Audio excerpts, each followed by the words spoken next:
कैसे हो वसुदेव? दिन गिन रहा हूं कंस। मैं अपने नहीं, तुम्हारे दिन गिन रहा हूं। तुम्हारे जीवन के बचे हुए 6 वर्षों में से 1 दिन और कम हो गया कंस। वसुदेव! कंस, अब हमारे हंसने के दिन आ रहे हैं, इसलिए मैं हंसूंगा और तुम्हारे हंसने के दिन धीरे धीरे समाप्त हो रहे हैं। तुम उस अंधेरी खाई की तरफ बढ़ते जा रहे हो जहां केवल सन्नाटा है, मृत्यु का सन्नाटा। और तुम्हारे पास रोने का भी समय नहीं। वसुदेव! महाराज, संयम रखिए महाराज।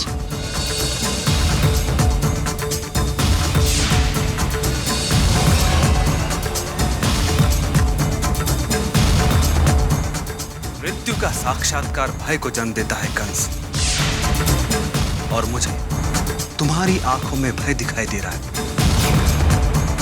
ये जो तुम्हारा क्रोध है ना, यही तुम्हारा भय है। बस कीजिए वसुदेव जी, बस कीजिए। मैं सदैव अपने संयम में रहता हूं महारानी केशनी, लेकिन आपके पति मथुरा नरेश कंस सदैव मेरे संयम की परीक्षा लेते हैं। आप ही बताइए, मैं क्या करूं?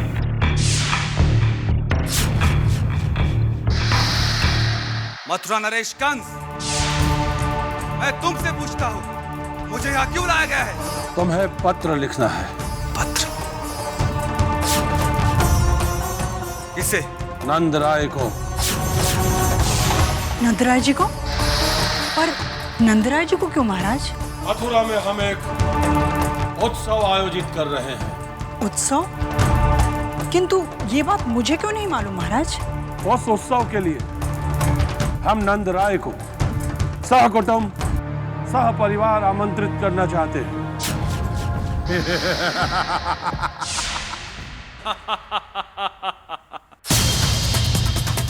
महारानी केशनी, कंस सबको अपनी तरह ही मूर्ख समझता है। वसुदेव! वो समझता है कि उसके मन में जो षड्यंत्र ने जन्म लिया है, उसके रोने की ध्वनि कोई सुन नहीं पाएगा। उत्सव में आमंत्रण का षड्यंत्र से क्या लेना देना है वसुदेव जी? लेना देना है महारानी केशनी।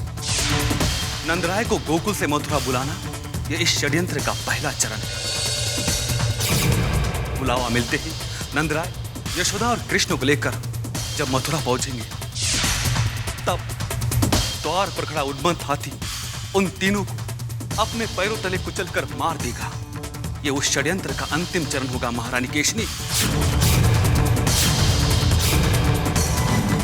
इसीलिए मथुरा नरेश कंस नंदराय को मथुरा बुलाना चाहता है।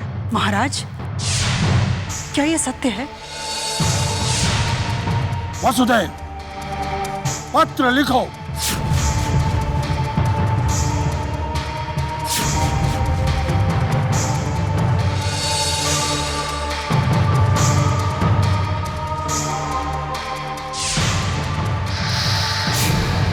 मैं पत्र नहीं लिखूंगा कंस। वसुदेव!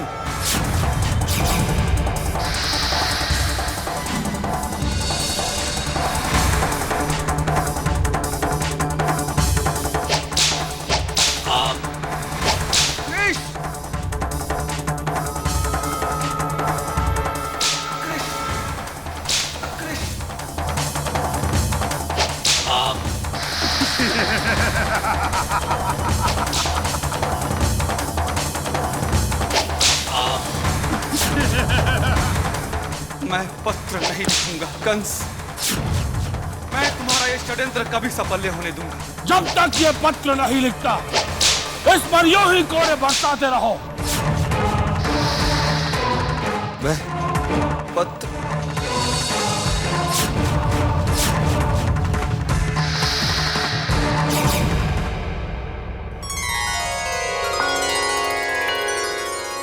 बताओ कौन? कामिनी? अहिल्या? ना, ये हाथ विशाखा का है। नहीं बुद्धू, तो कृष्णा हो? निकट हो, बहुत निकट हो। बोलो कौन?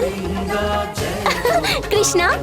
जय गोविंद जय गोपाल, जय गोविंद जय गोपाल, जय गोविंद जय गोपाल, जय गोविंद जय गोपाल।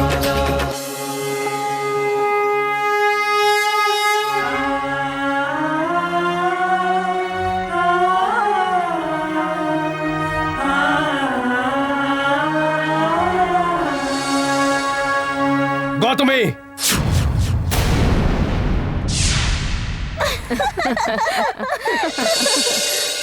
कृष्ण का स्वप्न देख रही थी गौतमी। कहीं ऐसा तो नहीं कि कृष्ण ने तुम्हारी आंखें बंद कर दी और तुमने उसके गले में फूलों की माला डाल दी? तुम्हें कैसे पता विशाखा? क्योंकि हम सभी ने ऐसा ही स्वप्न देखा है। इसका अर्थ आज हमें कृष्ण के दर्शन होंगे। इसका अर्थ आज हमें कृष्ण के दर्शन होंगे। हमारे पतिदेव जाने की अनुमति देंगे तभी तो उनके दर्शन होंगे। सोच लो, अगर कृष्ण आए और हमारे पतिदेवों ने जाने न दिया तो?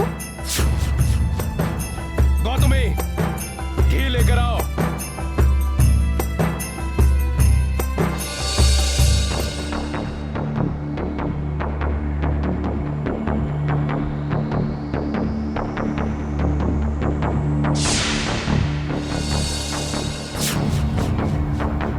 प्रणाम।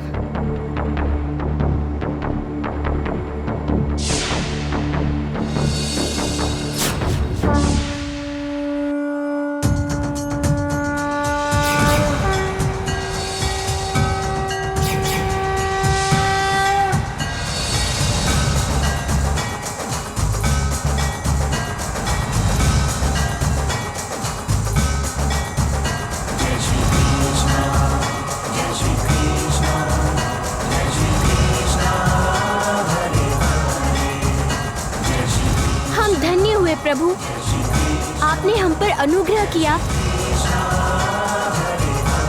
जो अपनी भक्ति की चरम सीमा लांघते हैं, जिनके मन में मेरी आत्यांतिक इच्छा होती है, उन्हें ही मेरे दर्शन होते हैं।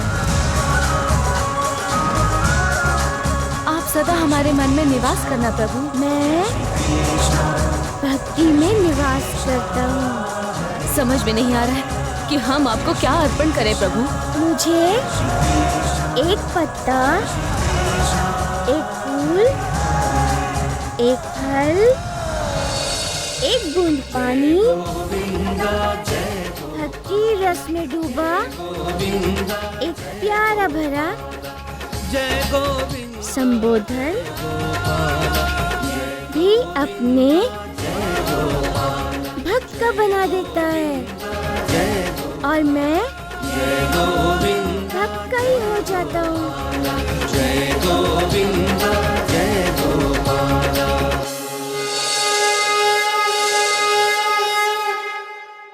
स्वाहा स्वाहा।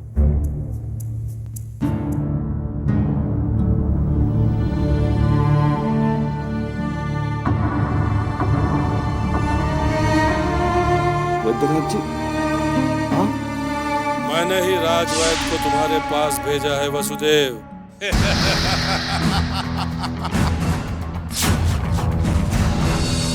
बहुत पीड़ा हो रही है। पीड़ा तो होगी वसुदेव, पीड़ा तो होगी, क्योंकि जो घाव तुमने कृष्ण को जन्म देकर हमें दिए हैं, उस घाव की पीड़ा से तुम अछूते कैसे रह सकते हो? जीवन के अंतिम सांस तक तुम्हें इस पीड़ा को सहना पड़ेगा वसुदेव, सहना पड़ेगा।